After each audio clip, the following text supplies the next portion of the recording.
찬양 너무너무 감사합니다. 여름에 이 찬양 대복을 입고 찬양 부르기는 쉽지 않습니다. 굉장히 덥고 그러는데 매주마다 여러분들을 위해서 하나님께 찬양을 올려드린다는 자체가 너무너무 감사하죠. 우리 교회가 찬양대가 있다는 자체만으로도 너무너무 감사합니다. 우리 다시 한 번 더 하나님께 영광의 박수 올려드리겠습니다. 감사합니다.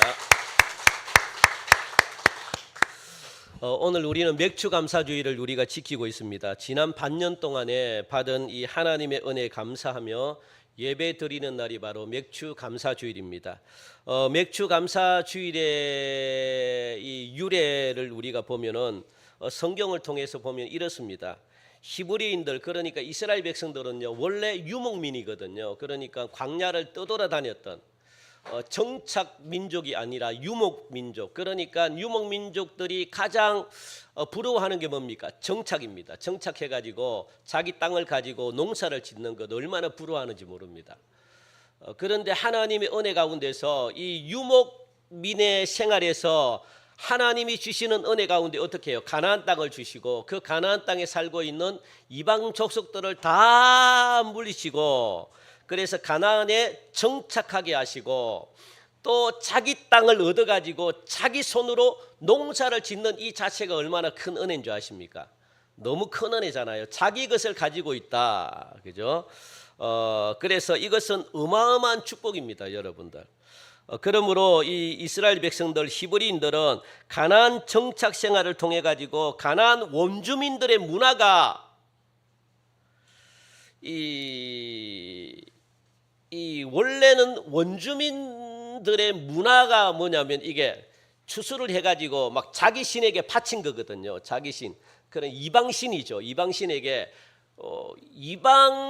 이방인들도 하나님을 모르는 백성들도 자기가 섬기는 자기만의 하나님이잖아요. 그 하나님께 감사하다고 바치는 겁니다. 이 문화를 이스라엘 백성들의 자기 문화로 바꾼 겁니다. 우리도 하나님께 감사하자. 그래서 이교 문화를 여호와 하나님의 문화로 바꾸어 놓은 게 맥주 감사주일입니다. 그래서 하나님이 절기 때마다 우리가 하나님께 감사하자, 그죠? 그래서 맥주절은 그의 봄 첫 수확을 하나님께 드리면서 감사의 예배를 드리는 절기입니다. 우리들은 신구약 성경에 나와 있는 이 말씀, 하나님의 말씀만을 믿고 사는 자들이잖아요. 그런데 천주교는 이 하나님의 말씀 성경뿐만 아니라 이 성경을 정경이라고 이야기합니다. 정경. 그런데 정경 외에 외경이란 게 있습니다. 외경. 성경에 나와 있지 않은 이야기들이 외경에는 굉장히 많이 나와 있어요. 그 천주교는 외경까지도 믿고 그리고 전통으로 내려오는 이야기들 있잖아요. 그 전통으로 내려오는 그 이야기들까지도 다 믿는 종교가 천주교입니다. 우리는 하나님의 말씀만을 믿고 살아가는 하나님의 백성들인데 천주교는 정경뿐만 아니라 외경도 믿고 그리고 또 이 전통으로 내려오는 말씀도 믿고 이런 종교입니다. 그러므로 우리는 성경이 말씀하고 있는 대로 신앙생활을 해왔다는 거예요. 그 중에 하나가 바로 맥주 감사주일입니다. 이 맥주 감사주일은 한국교회가 독단적으로 막 아이디어를 내가지고 만든 그런 생겨난 절기가 아니라 성경에 나와 있는 절기입니다. 성경에. 구약교회의 이 맥주절에서 그 근원을 우리가 찾아볼 수가 있죠. 그러므로 모든 예배의 중심사상, 우리 따라합시다. 모든 예배의 중심사상은 감사다. 감사가 빠진 예배는 아무런 의미가 없습니다. 일주일 동안 하나님 우리를 지켜주시고 우리를 돌봐주신 그 은혜에 감사해서 하나님께 예배하는 거거든요. 그러면 그 감사의 중심을 딱 잘라보니까 무엇이 들어가 있겠습니까? 감사 속에 사랑이 들어가 있습니다. 사랑. 그래, 사랑이 없으면 감사를 못해요. 하나님을 사랑하지 않으면 감사가 안 나옵니다. 맨날 불평이 나오죠. 맨날 원망이 나오죠. 그런데 한 주 동안도 하나님 나를 이렇게 건강한 모습으로 주의 전에 나와서 예배를 드린 거 너무너무 감사합니다. 감사해서 드리는 거거든요. 모든 것이 감사해서 드리는 겁니다. 감사해서. 이 감사가 빠져버리면 아무런 의미가 없습니다. 그러면 하나님을 마치 그냥 죽은 보리자루처럼 그렇게 섬기는, 이방인들이 섬기는 그런 종교와 똑같아요. 하나님은 감사를 받으시지 감사가 빠진 의식은요 아무런 의미가 없습니다, 여러분들.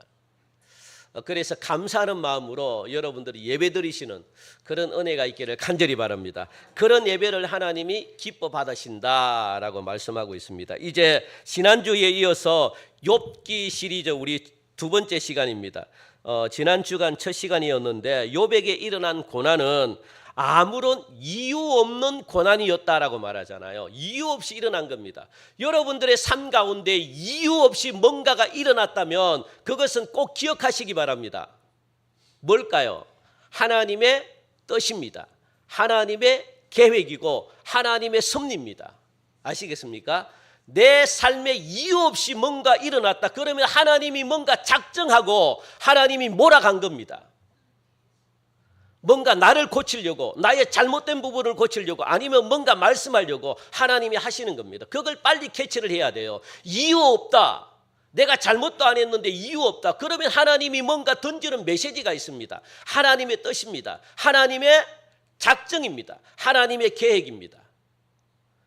욥은 이유 없이 일어난 사건입니다. 이유 없이 일어난 고난입니다. 욥의 고난에는요 우리가 지난주에 전제를 하고 넘어간 게 있죠. 전제. 무슨 전제였습니까? 욥에게는 아무런 그렇죠. 잘못이 없다는 거. 그걸 전제로 하고 욥기가 시작이 되는 겁니다. 욥에게는 아무런 잘못이 없어요.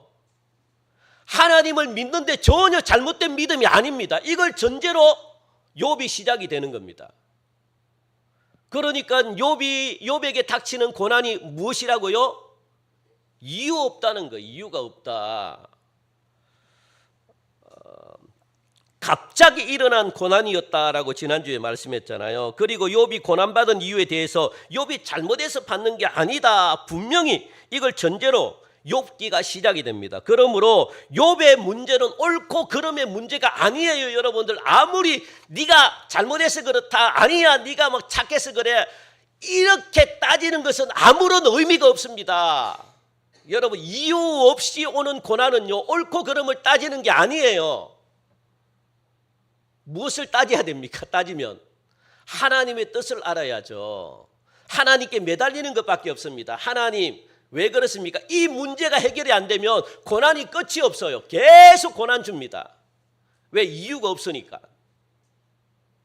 단 이유가 있는 것은 뭡니까? 내 뜻을 알아라. 내 뜻을 알기까지 하나님이 주십니다. 고난. 그래서 고난이 안 멈춰요. 하나님이 작정하고 주기 때문에. 그죠? 그러니까 옳고 그름의 문제가 아닙니다. 그런데 자꾸 욥의 세 명의 친구들은 무엇을 하려고 그럽니까? 옳고 그름을 자꾸 결정치려고 그래요. 여러분, 신앙에 옳고 그름이 어디 있습니까? 진리 외에는 다. 그러니까 우리가 자꾸 잘못하고 있는 게 뭐냐, 신앙생활을 옳고 그름을 자꾸 따지려고 하니까 해결이 안 되는 거예요. 문제가. 하나님이 하겠다고 하는데 하나님이 하겠다고 하는 것에 옳고 그름이 어디 있습니까? 우리가 옳고 그름을 하나님께 따질 수가 있습니까, 여러분? 아무 이유 없이 하나님이 하겠다면 하는 거지. 뭐 그래 너희들이 말이 많냐? 하나님이 이렇게 말씀하십니다. 내가 하겠다는데 너희들이 뭐 그래 말이 많냐? 많이 따지느냐? 내가 창조주인데 그것도 못하냐? 하나님이 그렇게 하신다고요. 그런데 우리는 자꾸 문제를 가지고 무엇을 합니까? 옳고 그름을 따지려고 그래요. 옳고 그름을. 그러면 문제가 절대로 해결이 안 됩니다. 하나님의 뜻과 사람의 뜻 사이에 여러분들 일어나는 문제라는 거예요. 하나님의 뜻을 알아야 돼요. 그래서 알기 위해서는 하나님이 무엇 하길 원합니까? 물어봐라는 거예요. 나에게 물어봐라, 제발. 그렇게 하나님이 말씀하시네요. 하도 안 물어보니까 하나님, 나에게 물어봐라. 그러면 내가 가르쳐주지. 얼마나 너희들이 나에게 안 물어왔으면, 얼마나 여러분들이 저도 마찬가지고 우리가 하나님께 기도를 안 했으면 하나님이 이렇게라도 만나고 싶은 겁니다. 그러니까 이유가 없는 거죠. 내가 너를 만나고 싶다는데 뭐 이유가 있어야 돼? 하나님이 이렇게 말씀합니다. 그러니까 하도 하나님께 안 물어보니까 물어봐라는 거예요. 나에게 좀 물으러 와. 그래서 하나님이 뭘 주신다는 거예요? 고난을 주신다는 거예요. 어려움을 준다는 겁니다. 그렇게 해서 하나님의 뜻, 내가 원하는 뜻이 뭔지 나에게 좀 물어봐. 그러면 간단하게 내가 가르쳐 줄게. 그러면 끝. 고난이 끝.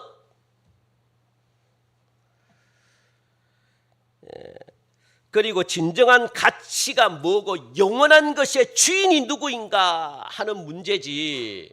야, 중요한 게 뭔지, 진짜 중요한 가치가 뭔지, 영원한 것의 주인이 누군지 이걸 가르쳐주고자 하시는 하나님의 뜻과 인간의 뜻 사이에 나타나는 문제가 뭡니까? 욥이 겪는 문제입니다. 옳고 그름의 문제가 아니라 영원한 것, 영원한 가치, 중요한 가치가 뭐냐, 이걸 좀 알아라. 그걸 이야기하는 거거든요. 분명한 것은 자기 고집을 놓지 않는 한, 자기 생각을 놓지 않는 한, 자기 뜻을 굽히지 않는 한, 자기를 죽이지 않는 한 하나님의 뜻은 절대 모릅니다. 그러면 무엇이, 여러분들 삶 가운데 무엇이 계속됩니까? 끊임없는 고난이 계속되고요. 이 고난을 알 수도 없습니다. 그냥 고난을 끝까지 받다가 그렇게 인생을 어떻게 해요? 마감합니다. 그래도 그게 하나님의 은혜입니다. 그렇게 고난 가운데 계속 살아도 하나님의 은혜입니다. 왜? 그렇게라도 하나님 붙들어서 천국 가니까. 이 땅에는 좀 불편하고 힘들게 살겠지만, 그런데 이왕이면 이 땅에서도 하나님은 행복하게 살길 원하는 거거든요. 행복하게, 기쁘게, 즐겁게 하나님이 살길 원하지, 이 땅에서 고통받고 이렇게 살지를 원치 않으신다는 거예요. 그런데도 우리가 정 못 깨닫고 하거든, 이렇게 고난 가운데서 하나님을 끝까지, 그래도 하나님의 뜻은 모르겠지만 끝까지 하나님 붙들게 하는 것, 이것도 여러분들 큰 은혜입니다. 정말 은혜입니다. 내가 행복하게 그냥 지옥 가는 것보다, 내가 이 땅에 그냥 고난 없이 지옥 가는 것보다, 진짜 내가 어려움을 통해 가지고 뭐 하나님의 뜻은 뭔지는 모르겠지만 하여튼 하나님이 어렵게 몰고 가셔가지고 하나님, 그래도 하나님 붙들게 하는 것, 이것도 진짜 대단한 은혜입니다. 그런데 이왕이면 어떻게 살아야 될까요? 그렇죠. 하나님은 원래 우리를 만드실 때 행복한 존재로 만들었거든요. 내가 너를 이건 하나님의 언약입니다. 약속입니다. 내가 너희들을 행복하게 해주겠다. 내가 너희들을 이 땅에서 기쁨 가운데 내가 살아가도록, 그렇게 내가 너희들을 붙들고 내가 끝까지 책임져 주겠다. 이거는 하나님의 약속이기 때문에 하나님은 이 약속을 이루려고 우리를 끝까지 고난 가운데 잡아넣는 겁니다. 마지막 인생이라도 행복하게 살아라. 하나님의 약속이기 때문에 하나님은 우리를 떠날 수가 없는 거죠. 그래서 자기 고집, 그런데 자기 고집이 있으면 하나님의 뜻 절대로 발견 못합니다. 하나님은 욥이 자기 고집이 있었다는 거예요. 욥이 자기 고집이 있는 한, 자기 생각이 있는 한, 그것을 깨지 않는 한 그 답을 얻는 자리에 절대로 나갈 수가 없다는 것을 욥기는 우리들에게 가르쳐주고 있습니다. 여러분들, 물건을 따지자면 이 오래된 물건이 좋은 것도 있잖아요. 우리가 낡은 게 좋은 것도 있잖아요. 그리고 죄송합니다만 우리 인생을 따지면 나이가 들어서 좋은 게 있습니다. 죄송합니다. 제가 이렇게 말씀드려도 죄송한데, 이 사람으로 따지자면 연세 드시고 나이가 들면 좋은 게 있다는 겁니다. 뭐가 좋을까요? 물론 우리가 경험이 많은 것도 좋겠지만 그것보다 더 중요한 게 있습니다.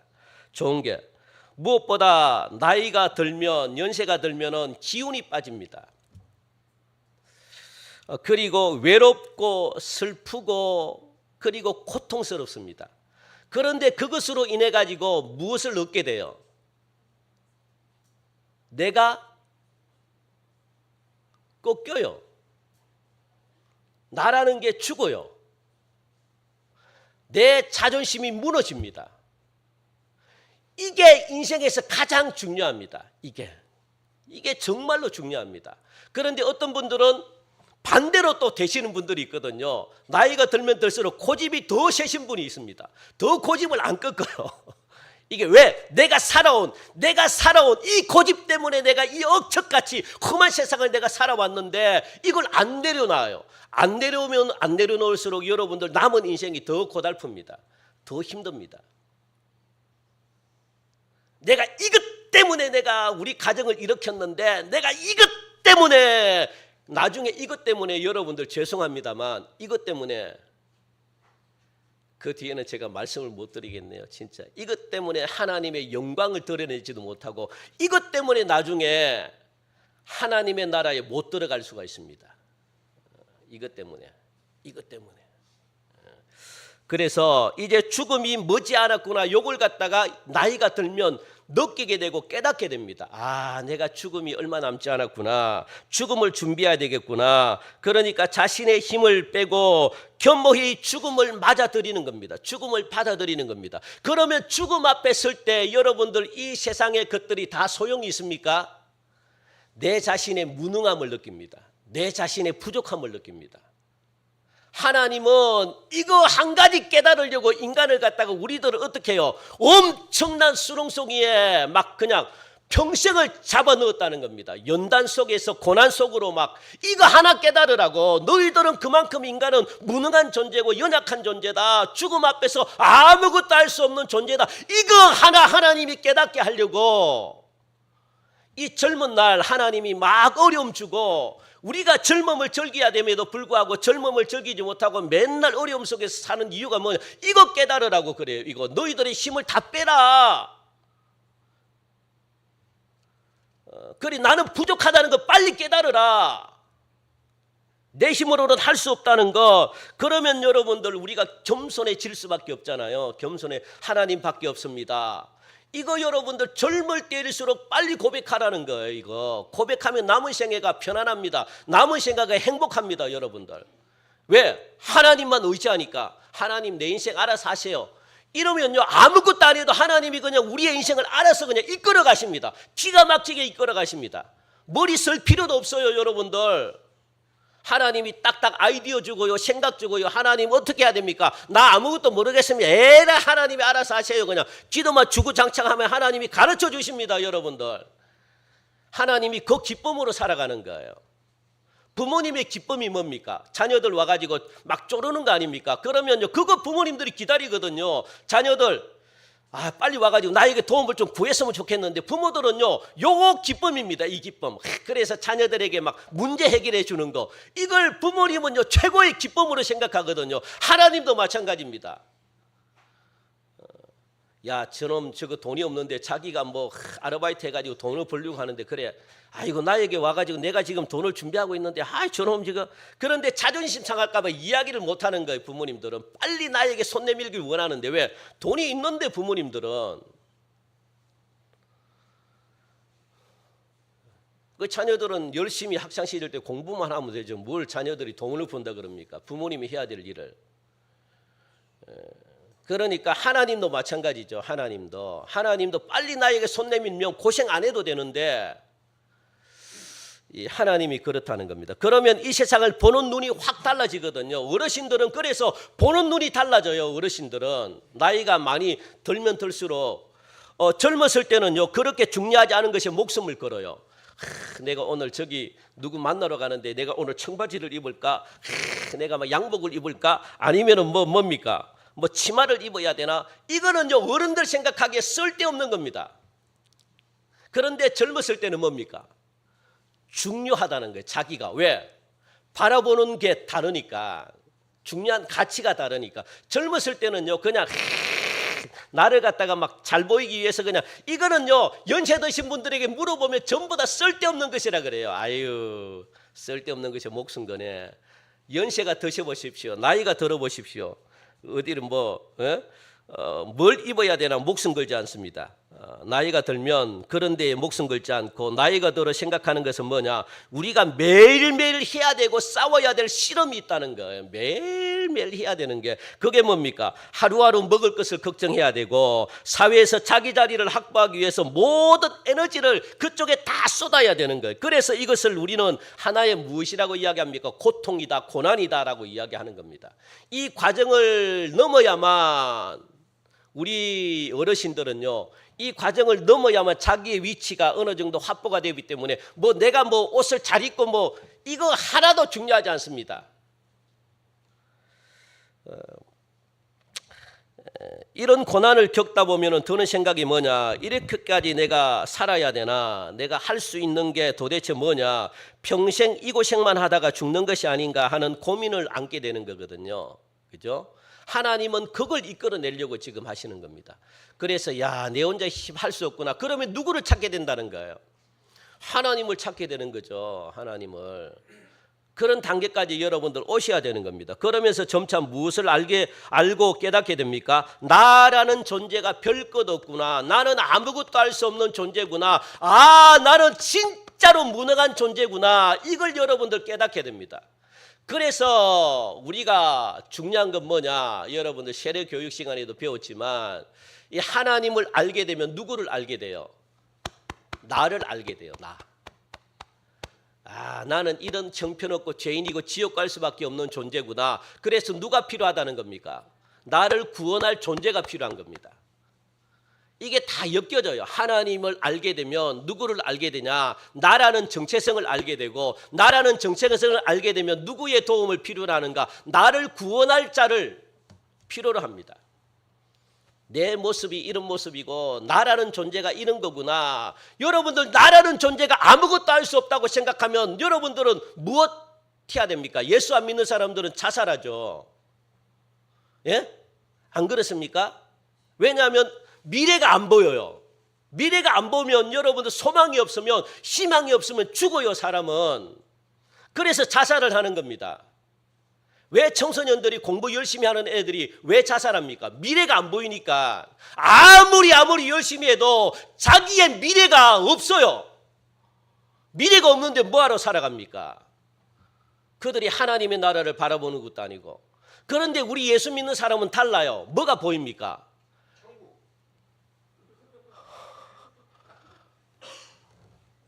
아멘. 예, 아멘 크게 하세요. 아멘. 그 천국만 바라보고 사시기 바랍니다. 아멘. 아멘.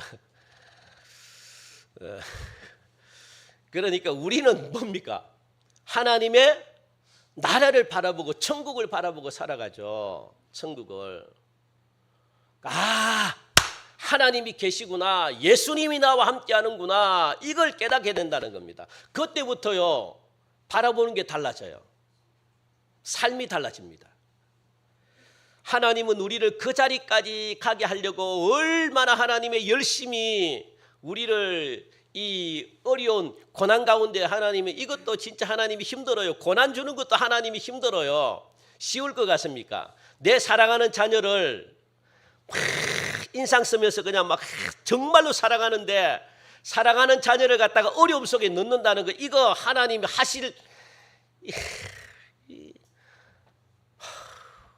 부모님들의 간이 크지 않으면 이거 못해요. 여러분들 마음이 아파가지고. 그런데 그렇게 안 하면 자녀들이 어떻게 해요? 변화가 안 됩니다. 그러니까 하나님은요, 이를 악물고 하시는 겁니다. 하나님이라고 여러분 감정이, 신이라고 하나님은요 감정이 있는 분이에요. 그래서 우리가 하나님을 닮았잖아요. 우리가 감정이 없습니까? 하나님의 형상을 닮은, 하나님은 감정을 가지고 계신 분입니다. 하나님은요, 우리가 있는 것, 하나님이 하나님께 있는 게 우리에게 주신 거죠. 하나님은 눈물도 흘리고요, 하나님이 다 하셔요. 왜? 하나님은 아무런 하나님이기 때문에 감정도, 무슨 감정이 없으신 분입니까? 예수님의 삶은요, 우리보다 더 비참한 삶을 살았습니다. 예? 십자가에 못을 받고 돌아가셨다고요. 더군다나 배신도 당하고 비웃음도 당하고 조롱도 당하고 우리가 겪지 말아야 될 더한 삶을 예수님이 사셨다고요. 그러는데 우리가 예수님, 아이고 우리의 형편을 모르죠. 예? 예수님은 하늘 보좌에 앉아가지고 막 정말 그런 기도하면 안 돼요. 예수님이 모르기는 뭘 모릅니까? 이 땅에 오셔가지고 우리가 겪어야 될 더한 고통을 예수님이 겪었는데 우리의 삶을 모르지 않습니다. 예수님은 아무런 죄가 없이 예수님은 돌아가셨잖아요. 죽었잖아요. 그것도 우리는 그냥 누가 십자가에 못 박아 죽습니까? 예수님은 십자가에 못 박혀 죽었다고요. 온갖 조롱을 다 당하면서, 온갖 배신을 당하면서, 욕이라는 욕은 다 들어먹으면서 그렇게 예수님이 돌아갔습니다. 그러니까 예수님이 모른다, 하나님이 모른다라고 말하면 큰일 납니다. 여러분들 왜 모르기는 모릅니까? 우리보다 더한 삶을 예수님이 사셨다고요. 그러니까 예수님은요, 우리에게 무엇을 공감할 수 있다는 거. 공감. 우리가 죄를 지어도, 왜? 예수님은 인간으로 사셨기 때문에 이해한다고요. 죄를 지을 수밖에 없는 존재라는 걸 예수님이 아신다고요. 그 죄를 지어서 나쁘다고 예수님이 말하지 않습니다. 나쁜 게 뭡니까? 죄를 짓고 돌이키지 않는 걸 나쁘다고 이야기하는 거지, 죄를 지었다고 나쁘다고 이야기하지 않아요. 왜? 얼마든지 죄를 지을 수 있기 때문에, 연약하니까. 그러니까 죄를 짓고 난 다음에 어떻게 해요?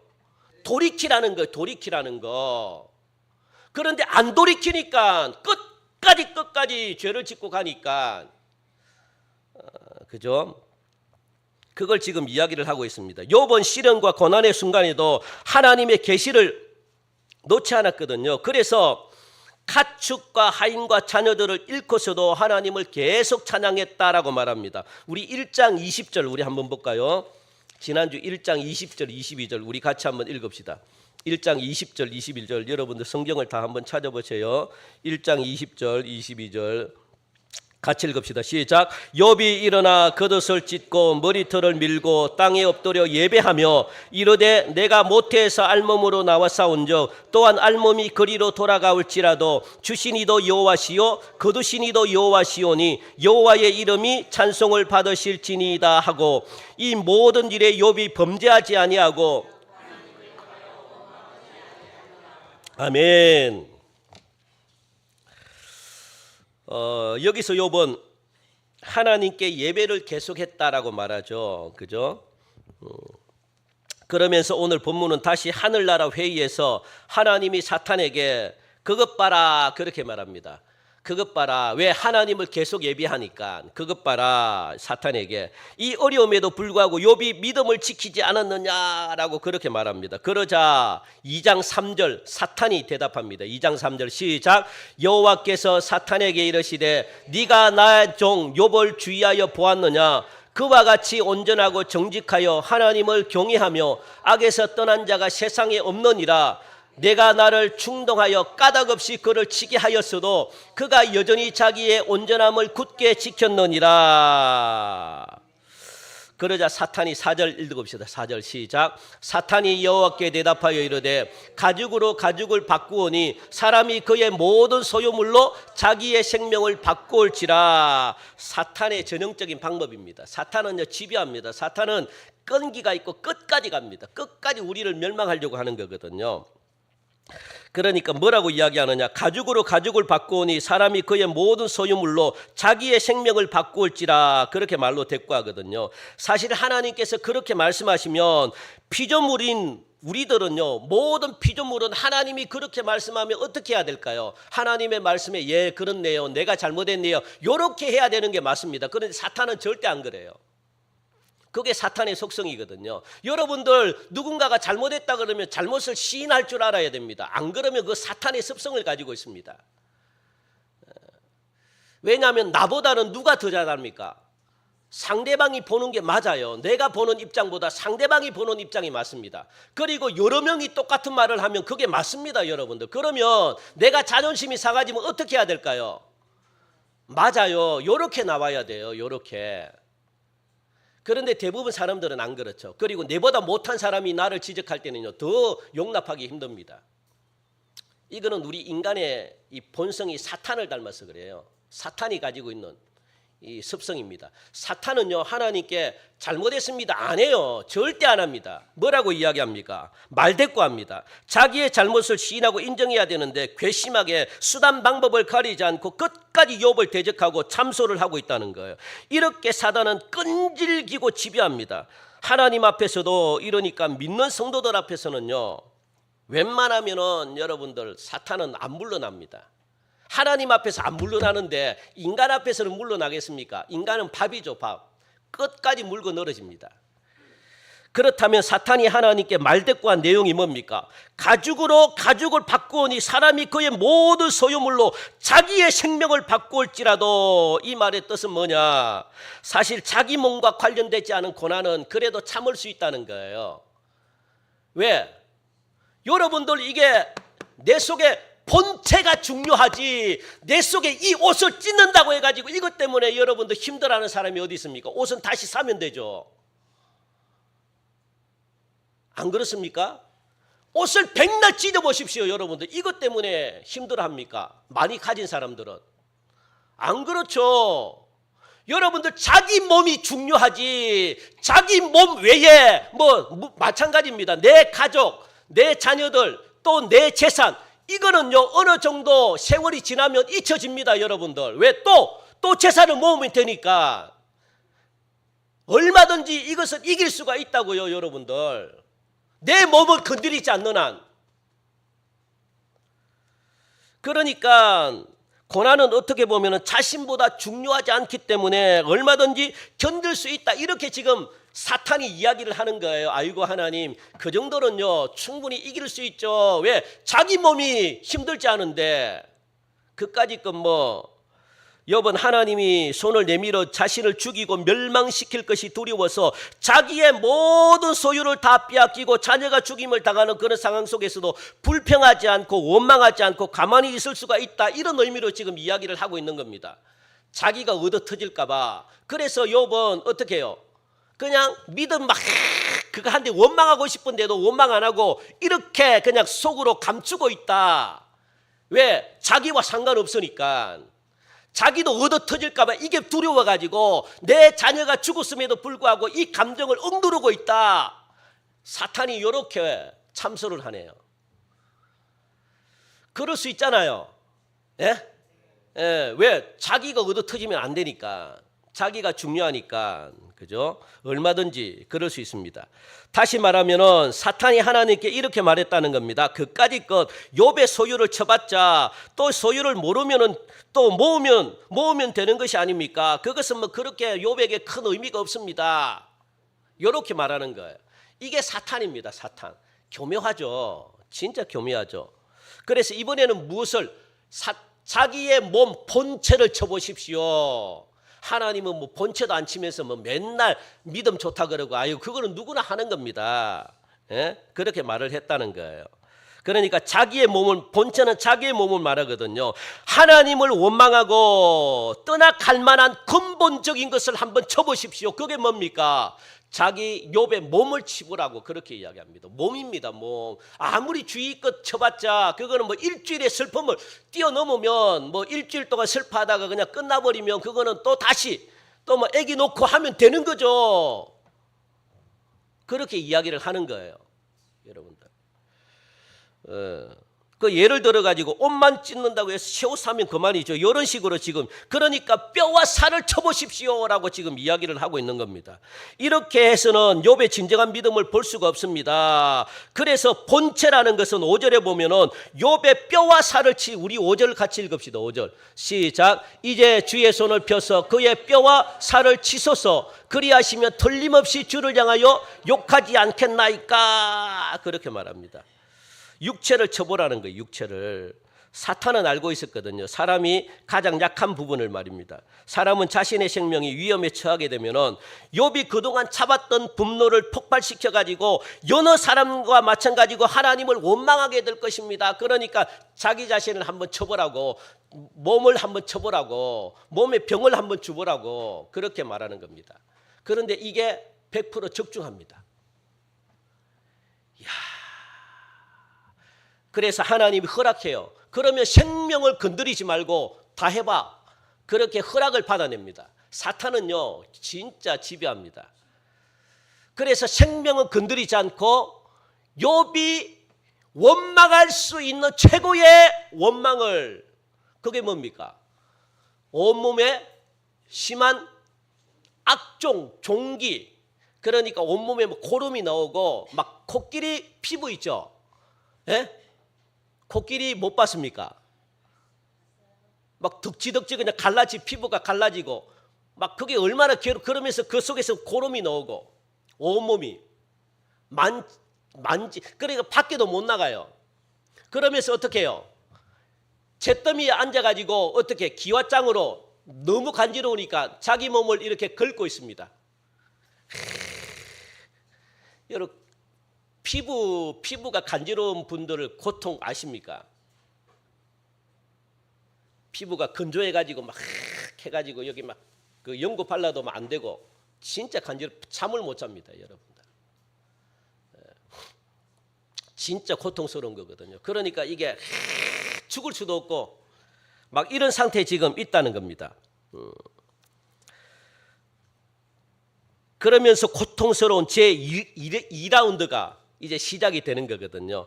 좋다. 그러나 그의 생명은 건들지 말라. 이렇게 해가지고 욥의 고난이 본격적으로 시작이 되는 겁니다. 사탄은 하나님의 허락하에 적극적으로 욥에게 두 번째로 심각한 시련을 가져다 줍니다. 1장에서는 욥은 억울하게 가족을 잃었고 간신히 버티고 있는 상황에서 2장에 나와서는요, 그의 신체까지 어떻게 됩니까? 어려움을 겪는다는 거예요. 우리 7절 같이 읽읍시다. 7절 시작. 사탄이 이에 여호와 앞에서 물러가서 욥을 쳐서 그의 발바닥에서 정수리까지 종기가 나게 한지라. 이 말씀은 비유적으로 표현을 하고 있는데 우리가 살면서 어려움을 겪게 되면은 무엇이라고 이야기합니까? 발바닥부터 정수리까지 안 아픈 데가 없다. 그렇게 말씀하시잖아요. 그러니까 한마디로 말하면 삭신이 쑤신다. 그렇게 이야기하잖아요. 온 삭신이 쑤신다. 이건 무슨 말입니까? 온 몸이 아프다는 거예요. 뭐 어디가 아픈지는 모르겠는데 만신창이 온몸이 삭신이 쑤신다. 그러니까 몸의 균형이 막 무너졌다는 거거든요. 이게 그래서 온몸이 막 힘들다는 겁니다. 아프다는 겁니다. 죽지 못해가지고 사는 거지. 죽고 싶으면 진짜 지옥만 안 가면 죽고 싶다. 이럴 정도로 고통스럽다는 거예요. 여러분들 한 번쯤 이런 고백을 다 하지 않습니까? 예? 저는 저희 부모님에 대해서 엄청 들었습니다. 맨날 하는 소리가 이 소리입니다. 마지 못해서 사는 거지. 야, 사는 게 사는 거냐 막. 도대체 어른이 되면 얼마나 힘들길래. 그래서 저희 엄마는요 맨날 도망갔다 그랬잖아요. 제가 엄마 찾아도 다니고. 여러분들 이 장난이 아닙니다. 맨날 안 들어가지고 저는 맨날 밤마다 뭐 울고. 그런데 결국 알았습니다. 밤마다 어디 보따리 사가지고 새벽마다 나간 이유를. 무슨 새벽 기도입니까? 장사하러 나간 거예요. 장사하러. 와, 그래서 밤늦게까지 막 새벽부터 보따리. 심심하면 뭘 하고 다니냐면 너희들 보기 싫어가지고 나는 집 나가려고 보따리 사고 나가니까. 그리고 밤늦게 돌아와. 그래서 나는 집 나간 줄 알고 요번에 알았어요. 요번에 제 아내가 시골에 가가지고 엄마하고 이야기하면서 이야기를 하더래요. 제 남편이 목사님이 어머님인데 많이 막 그런 아픈 마음이 있대요. 그러니까 그때는 내가 그 말만 하고 내가 시장 장사로 나간 거야. 그러면서 그때 풀렸습니다. 그때. 그러니까 이게 여러분들 이게 참 우리 부모님 여러분들은 한 번쯤 이런 말씀을 다 하시잖아요. 그러니까 이게 표현이 뭐냐? 실제로 욥은 온몸 전체에 종기가 생겨가지고 죽고 싶을 정도로 고통스럽다는 거거든요. 여기서 종기는 염증이 생긴 반점입니다. 그래서 막 몸에서 진물이 나고 그런 병이거든요. 우리들도 누군가와 대화를 하다 보면 이런 이야기를 할 때가 있습니다. 난 이해가 안 돼. 난 이해가 안 돼.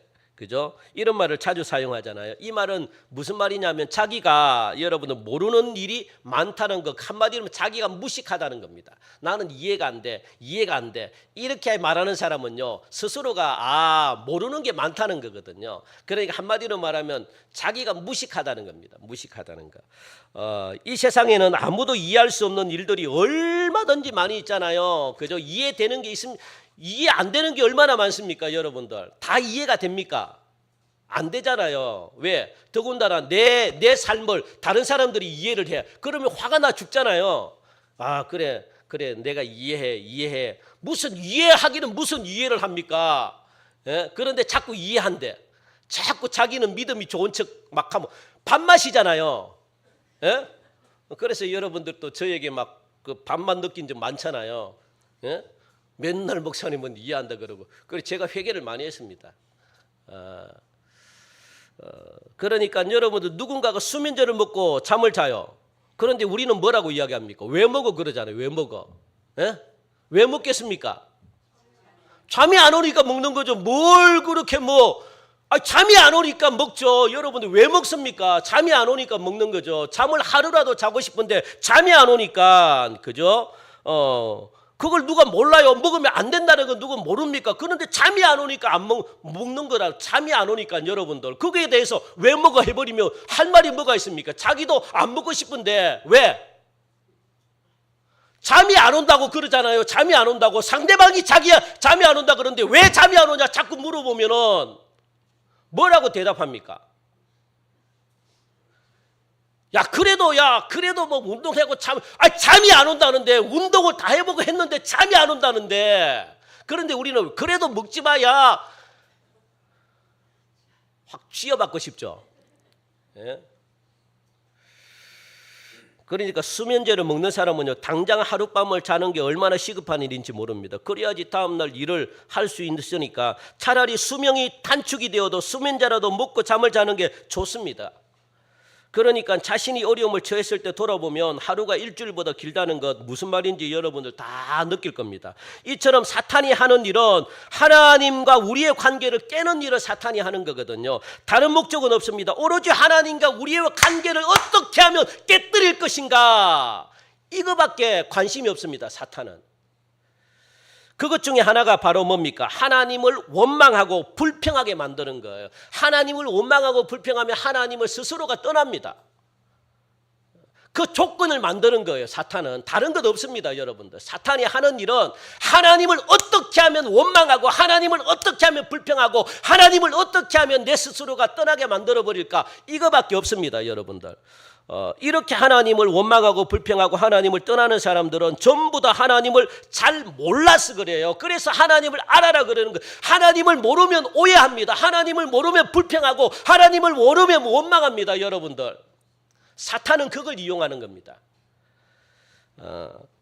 사탄은 이 틈을 비집고 들어오거든요. 사탄은 무조건 하나님을 반대해요. 그래서 우리들의 마음에 자꾸 들어와가지고 뭐라는 겁니까? 하나님이 하는 말에 반박을 하는 거예요. 반박. 자꾸 막 뭡니까? 반항하는 겁니다. 하나님이 하는 모든 것에는 반항기가 생겨요. 그냥. 그거는 사탄이 우리 속에 제대로 들어왔다는 겁니다. 그래서 뭐요? 하나님과 우리와의 관계를 깨뜨려버리는 겁니다. 그러므로 사탄은 자꾸 하나님과의 관계를 떼어내는 것이 사탄의 유일한 보람입니다. 사탄이 살아가는 이유입니다. 보람찬 하루 일을 막 군대 있잖아요. 군대. 예? 보람찬 하루 일이 뭡니까? 하나님의 백성을 사탄과 떼어놓는 거. 그러면 보람차다 그럽니다. 그러면 하루 자기가 살아가는 존재의 이유를 찾는다 그럽니다. 그게 사탄이 유일하게 하는 일이거든요. 그러니까 여러분들이 그래서 어떤 일이든지 우리를 하나님으로부터 멀어지게 만들고 하나님으로부터 떼어내는 일이라고 생각한다면 사탄의 시험을 받고 있다 이렇게 여러분들이 생각하셔야 돼요. 이것은 아주 중요한 진단입니다. 이렇게 된 가장 근본적인 원인은 사탄의 시험이라는 것 여러분들 기억하시기 바랍니다. 이처럼 사탄은 욥기에서 아주 중요한 역할을 하고 있거든요. 어떤 역할을 합니까? 중요한 역할이 하나님과 욥 사이를 갈라놓는 근본적인 원인을 만들고 2장에서 사탄은요 3장부터는 사탄이 사라집니다. 안 나와요. 2장에서 끝 사탄의 끝 그 역할만 딱 던져주고 사탄은 사라집니다. 그러면 그때부터 원망이 불씨가 자라기 시작해가지고 어떻게 해요? 계속 원망하고 불평하고 하나님과의 관계를 자기 스스로가 깨뜨립니다. 이게 사탄이 하는 겁니다. 사탄은요 끝까지 끌고 가지도 않아요. 어떻게 해요? 불씨 하나님에 대한 원망의 불씨 원인의 근본적인 문제만 톡 만들어 놓고 떠나버립니다. 그 문제가 뭡니까? 자기 몸에 뭐예요? 악창 종기 이 병을 갖다가 싹 집어넣고 사탄은 떠나버려요. 이제 더 이상 욥기에서 사탄은 안 나와요. 그런데도 욥은요 이걸 가지고 어떻게 42장까지 지금 2장인데 42장까지 끌고 갑니다. 얼마나 힘들었습니까? 이게 계속 살아나는 게 하나님과의 관계가 막 이렇게 멀리 그냥 만드는 이 원인을 제공해 놓고 가는 겁니다.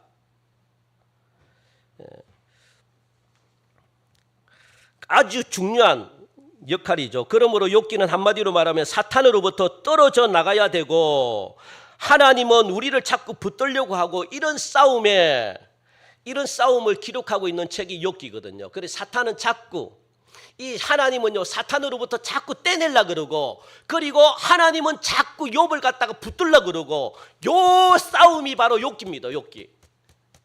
사탄은 자꾸 하나님과의 관계를 때리려고 하고, 그리고 사탄 쪽으로 자꾸 붙게 하고, 그리고 하나님은 자꾸 붙지 못하게 하고, 나를 끝까지 붙들려고 하고, 욥은 자꾸 하나님을 어떻게 해요? 떨어져 나가려 그러고, 그래서 하나님은 자꾸 욥을 붙들려 그러고, 이 두 속에서 싸움입니다. 싸움.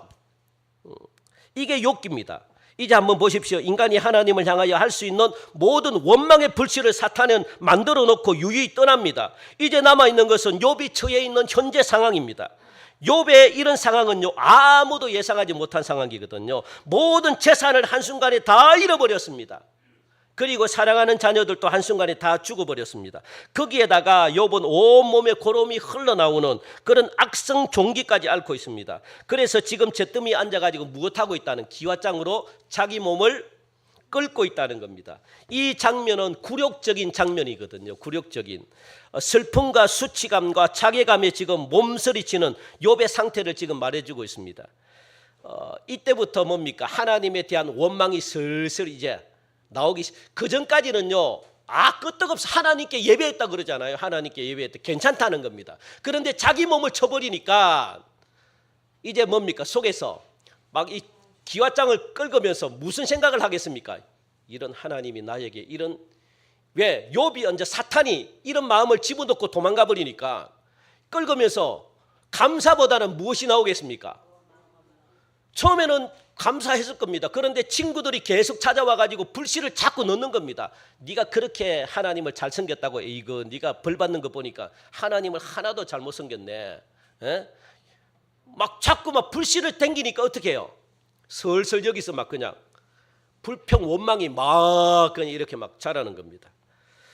그러므로 욥기는 이런 욥의 한탄으로 시작해서 친구들의 충고와 욥의 답변과, 그리고 친구들의 끝이 보이지 않는 논쟁과 끝없는 불평과 억울함, 하나님께 호소, 이런 모든 것들이 뭡니까? 하나님이 욥을 붙드는 행위라는 것 여러분 기억하시기 바랍니다. 하나님이 붙들려고 이렇게까지 하나님이 집어넣습니다. 많은 사람들을 등장해가지고 어떻게 해요? 하나님을 붙들게끔, 하나님을 떠나지 않게끔, 하나님의 계획과 하나님의 뜻과 하나님의 섭리 가운데서 세 명의 친구들도 찾아왔고요. 그리고 또 뭐 변론도 하게 했고요. 또 끝없는 불평도 하게 했고, 그러니 결국은 하나님을 떠나지 말고 나를 끝까지 붙들라는 하나님의 어떤 뭡니까? 액션입니다. 액션. 하나님의 뜻 가운데서 모든 것들을 하나님이 만들어 놨다는 거예요. 이걸. 그래서 욥기는 이 내용을 이렇게 표현합니다. 우리 4절부터 다시 제가 한번 읽어볼게요. 6절까지. 사탄이 여호와께 대답하여 이르되 가죽으로 가죽을 바꾸오니 사람이 그의 모든 소유물로 자기의 생명을 바꾸올지라. 이제 주의 손을 펴서 그의 뼈와 살을 치소서. 그리하시면 틀림없이 주를 향하여 욕하지 않겠나이까. 6절 시작. 여호와께서 사탄에게 이르시되 내가 그를 내 손에 맡기노라. 다만 그의 생명은 해하지 말지니라. 아멘. 그렇게 지금 이 내용을 표현했다는 거예요. 여기서 생명을 해하지 말라는 것은 생명을 주시니가 그 책임을 끝까지 지겠다는 거거든요. 하나님이 그 생명을 끝까지 책임져서 지켜주겠다는 그 내용이 담겨져 있습니다. 그러니까 생명은 어떻게 해요? 해치지 말라. 내가 이 욥이라는 생명을 내가 끝까지 책임져 줄게. 어떻게 하나님이 욥의 인생을 책임져 주는지 그걸 갖다가 이제 하나님은 보여주려고 그러는 겁니다. 그래서 더 이상 네가 흔들리지 않게끔 하나님이 하시기 위한, 그죠? 사탄이 와서 욥을 흔들 수는 있지만 그를 하나님으로부터 절대로 분리시킬 수 없다는 그런 선언을 지금 하나님이 하고 계시는 거거든요. 이렇게 사탄은 하나님으로부터 분리를 시키려고 하고, 사탄은 욥을 끝까지 붙들려고 하고, 하나님은 그러니까 사탄은 하나님으로부터 욥을 막 분리시키려고 하고, 하나님은 어떻게 욥을 끝까지 붙들려고 하고 이 사이에 누가 서 있다는 겁니까? 욥이 서 있다는 거예요. 사탄이 서 있. 욥이. 그러니까 사탄은 뭡니까? 하나님과 욥 사이를 갈라놓으려고 하고 하나님은 욥을 그렇죠. 끝까지 붙들려고 하고 그 중간에 누가 서 있다고요? 욥이 서 있고 우리들이 서 있다는 겁니다. 그러면 욥이 선택권이 있다는 거예요. 욥이 선택해야 됩니다. 내가 하나님께로 떨어져 나갈지 하나님을 붙들지. 왜? 중간에 서 있으니까. 아시겠습니까? 그러니까 여러분들 욥이 선택해야 됩니다. 욥이. 어느 쪽에 붙느냐 관건이거든요. 우리들도 어느 쪽에 붙느냐 관건입니다. 성경은 분명히 말씀합니다. 사탄의 이런 간교함보다 하나님의 사랑이 훨씬 더 어마어마하게 비교할 수 없을 정도로 하나님의 사랑이 훨씬 더 크다. 성경은 그렇게 말합니다. 그러니까 사탄은요 2장에서 끝나요. 그런데 하나님의 사랑은 어디까지? 42장까지 갑니다. 42장까지. 사탄과 하나님의 사랑은요 비교할 수 없습니다. 여러분들. 절대 하나님은 우리를 안 놓으십니다. 그런데 안 놓으시는 대신에 저와 여러분들이 어떻게 해요? 인생이 조금 고달파요. 힘들어요. 안 놓으시려고 하니까. 하나님은 절대 여러분들을 안 놓습니다. 그런데 뭐가 좀 삶이 좀 고달파요. 왜? 안 놓으려고 하니까 억지로라도 하나님의 능력으로 하나님의 힘으로 억지로라도 머리카락이라도 끄집어고 어떻게 해요? 끌고 와야 되거든요. 그러니까 삶이 고달픈 겁니다. 여러분들이. 다리 몽둥이라도 뿌라서라도 어떻게 해요? 끌고 와야 되거든요. 그러면 다리 부러지는 그 순간이 아픕니까? 안 아픕니까? 고달프죠. 그걸 여러분들 인생에 1년에 한 번씩 겪는다고 생각해 보시오. 얼마나 고달프겠습니까? 그렇게라도 하나님은 우리를 놓는 겁니까? 안 놓는 겁니까? 좀 우리는 나았으면 좋겠는데 좀 낳고 그냥 내 마음대로 그냥 편안하게 살았으면 좋겠는데 하나님은 질질 끌고 다니는 거네 그냥. 그리고 자칫 잘못하면 어디까지 하겠다는 겁니까? 우리를 죽이시면서까지 그 시체까지 끌고 가겠다는 거예요. 무섭습니다 여러분들. 아시겠습니까? 하나님은 무지막지하십니다. 말을 안 들어? 그럼 내가 너를 죽였으라도 내가 너를 어떻게 내 것으로 만들겠어. 하나님은 그러십니다. 그러니까 거기에 막 대항하고 반항하면 누가 더 죽어납니까? 여러분들이 더 죽어나요. 하나님은 포기 안 하십니다. 왜? 이것은 하나님의 약속이니까. 무슨 약속? 내가 너희들을 행복하게 만들어 줄게. 이거는요 아브라함과 했던 약속입니다. 이 약속을 하나님은 지키기 위해서 끝까지 이제 이렇게 욥이 8절에 보면은 8절에 읽읍시다. 시작. 욥이 제 가운데 앉아서 질그릇 조각을 가져다가 몸을 긁고 있더니 기와장을 가지고 자기의 몸을 긁고 있는 욥의 이 장면을 누가 봅니까? 그동안 침묵을 하고 있던 자기 아내가 침묵을 깨고 9절에 이렇게 이야기합니다. 시작. 그의 아내가 그에게 이르되 당신이 그래도 자기의 온전함을 굳게 지키느냐? 하나님을 욕하고 죽으라. 그렇게 말합니다. 첫 번째 시련 때는 자기 아내는요 가만히 있었습니다. 아무 말도 안 했습니다. 왜? 그럴 수 있다. 그런데 자기 남편인 욥이 그 지경까지 이르니까 그래도 여러분들 첫 번째 시련까지는 욥이 그래도 믿음이 있는 아들이구나 이렇게 자기 아내가 생각했다고요. 왜? 욥에게는 상처 병이 안 생기니까. 여러분도 병이 생긴다는 것은 그 당시에 어떤 생각이라고요? 하나님이 그러니까 뭔가 잘못했거나 벌을 받은 정도로 자기가 병이 생긴다고 생각했습니다. 그런데 욥에게 병이 안 생기니까 그래도 욥은 참 신실한 사람이구나. 욥의 아내는요 그렇게 생각하고 그래도 욥을 믿었다고요. 그런데 욥에게 병이 찾아오니까 뭐라고 이야기합니까? 그때서야 이제 가만히 있던 아내가 폭발한 겁니다. 네가 그렇게도 하나님을 잘 믿는다고 어디 속아서 네가 하나님을 잘 믿는다고? 하나님을 못 믿으니까 하나님을 안 믿으니까 네가 이 지경 죄송합니다. 이 꼬라지지. 이 지경에 왔지. 어디 거짓말을 하느냐. 그래가지고 네가 지금 네가 괴로운데도 이걸 갖다가 네가 참고 있는 네 꼬라지를 보니까 야 역겹다 야. 이렇게 이야기를 하는 겁니다. 욥의 아내가 저주를 하는 겁니다. 그래서 9절에 여러분들 그의 아내가 그에게 이르되 당신이 그래도 자기의 온전함을 굳게 지키겠느냐? 그래도 네가 속물이 아니냐? 이런데도 불구하고 믿음이 없으면서도 믿음이 있는 척 이렇게 네가 하고 있는데 네 모습을 보니까 내가 역겹다. 차라리 죽으라야. 이렇게 이야기를 하는 겁니다, 여러분들. 그러니까 완전히 사탄이 원하는 방향으로 가고 있는 거죠. 그죠? 그래서 이 첫 번째 재앙보다 두 번째 재앙이 강도가 훨씬 크다는 것을 지금 보여주고 있거든요. 아직도 자기의 온전함을 굳게 지키느냐? 그러니까 온몸에 독한 피부병에 걸려 고통과 수치심 가운데 있으면서도 자신이 온전하다고 믿음이 있는 것처럼 순전함을 잃지 않으려고 몸부림치지 말라는 거예요. 이 모든 결과는 하나님의 심판이기 때문에 이거는 분명하다는 겁니다. 네가 믿음 없다는 것 분명하다는 거예요. 더 이상 내가 너에게 있을 필요가 없다는 겁니다. 그러니까 애쓸 필요가 없다. 왜? 이미 들통났는데 뭘 하고 믿음이 있는 척 애를 쓰냐? 신앙이 없다는 겁니다. 하나님을 잘 믿는 것이 아니라는 거예요. 그래서 하나님을 욕하고 죽으라 그렇게 말한 겁니다. 그만큼 욥의 아내는 욥에게 임한 재앙에 대해서 깊은 절망, 좌절을 지금 느끼고 있다는 거예요.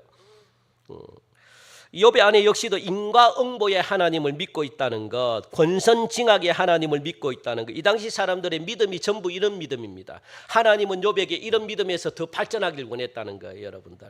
결국은 우리가 신앙생활 잘하는 것은 보상이 따르기 때문에 잘하는 것이다. 이렇게밖에 결론을 못 내린다는 거예요. 여러분들 이렇게 생각하면 안 됩니다. 하나님이 보상을 줬기 때문에 네가 잘하지, 내처럼 이런 어려움을 겪어봐 하나님을 네가 욕 안 하나, 이렇게 생각하면 절대 안 됩니다, 여러분들. 이거 안 맞아요. 아닙니다, 여러분들. 욥이 지금 증거를 했잖아요. 이제부터 욥은 이런 문제와 계속 싸웁니다. 그런데 분명히 서두에 욥에게는 아무런 잘못이 없다라는 전제를 깔고 있다 그랬죠. 여기서 한 가지 기억해야 될 것, 우리의 모든 권리 있잖아요. 여러분들의 모든 권리, 하나님은 여러분들에게 모든 것을 할 수 있는 권리를 주셨다는 것. 그런데 여러분들이 가지고 있는 모든 권리는 어디에 아래에 있어야 됩니까? 하나님의 권위 아래에 있어야 된다는 것 여러분들 기억하시기 바랍니다. 무엇을 여러분들이 선택할 수 있는 권리가 여러분들에게 있어요. 내가 사탄을 선택할 수 있는 권리가 있고 내가 죄를 선택할 수 있는 권리가 있어요. 그런데 그 모든 권리가 어디 아래?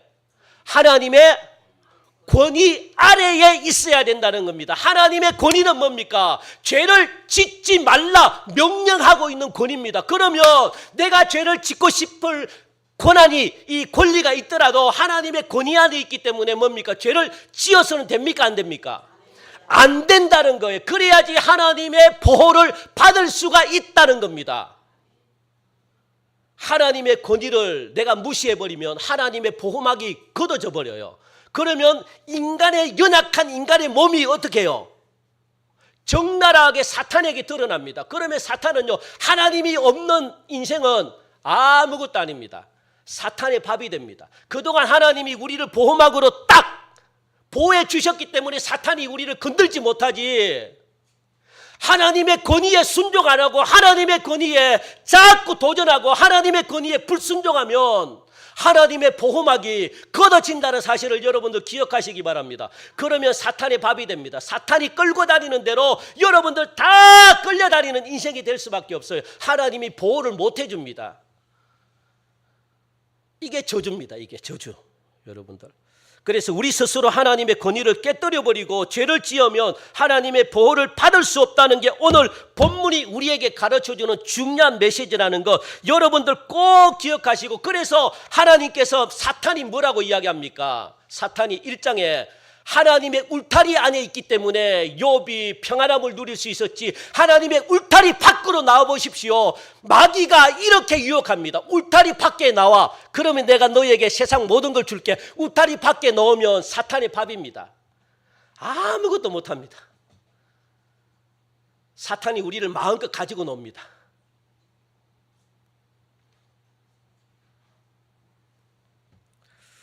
엄청난 고생이 따른다는 거 기억하시고 우리 스스로가 하나님을 인정하고 순종하셔서 어떤 공격이 오더라도 하나님의 보호하심과 울타리 안에서 행복하고 안심하게 하나님을 만족시키면서 살아가시는 저와 여러분들이 되시기를 주님의 이름으로 간절히 축원드립니다.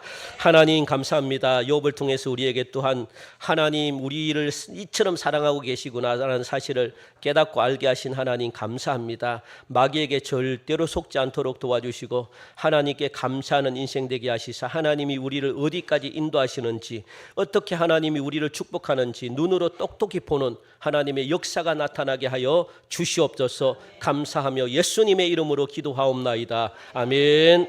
우리 다 함께 일어나셔서 우리 파송 찬양하시면서